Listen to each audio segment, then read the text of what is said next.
I'm David Keindel, culinary professor at Algonquin College. We're here in beautiful Costa Rica, touring around the countryside, looking at the coffee plantations, visiting the local people, staying with some wonderful families.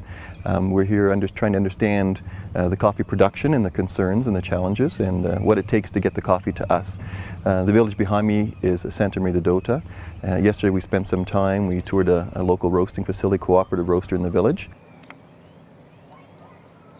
And we spent a lot of time with Arturo, who owns a farm and property up on that hill behind us. Today we're proving various things that are important in society, that it can be done, that it can be marketed, that we can produce wealth, that others slowly are moving to be sustainable at least because they are noticing that the way they are doing it is not right and they are learning from organic farmers how to get there. So that's why we are here. Not even 1% of all the goods in Costa Rica are organic. Not even 2% of everything that Costa Rica produces is or sustainable or organic. So we have a challenge because we can no longer continue practicing conventional farming unless we redefine what we are doing.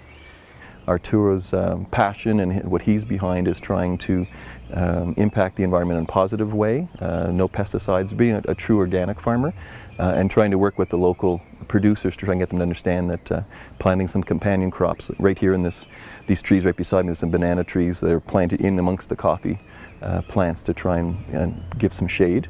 But that's only part of the solution. Herbicide uses to kill all the ground cover is very common, and he's working to try and get that discontinued because without that ground matter, the erosion easily pulls away all the vital nutrients on the top layer of that soil. So a lot of work trying to get done by a very small group of people, but they're making headway. But truly the message is that unless we demand it or we ask for it on our side, and back in Canada on the coffee side, those changes won't necessarily happen. It won't happen very quickly. The people here are like anybody else. They're comfortable doing what they've been doing, and they've been doing it for many years. So to get them to change is somewhat of a challenge. But from our side, from the consumer side, our biggest impact is demanding that and asking for that, and those changes will happen. So the coffee is their primary crop. Without the coffee, this village currently wouldn't exist because that's what they're producing. That's where the energy goes into. Good future, but it's going to take a lot of energy to get some changes made and to keep the environment unaffected by the growth, because the demand for coffee is only growing. They're clearing more areas to plant more plantations. On some of these hills in the background, excuse me, you can see how steep the hillsides are, and they actually have to use ropes to rappel up and down to be able to pick the cherries because it's so steep. So they're going to extremes trying to expand. They've got some natural issues with some fungus that is growing at lower elevations. So to get away from that, they're going higher up in the areas where the fungus doesn't grow. So they're moving up out of the valleys, higher up the hillsides to still be able to produce coffee.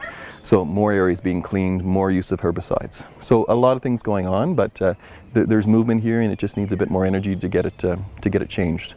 So everything you can do to make that change, you can actually make a difference by asking for shade-grown and organic coffee, and asking them to prove that it is, not just saying it is, because it's not always what you hear is the truth.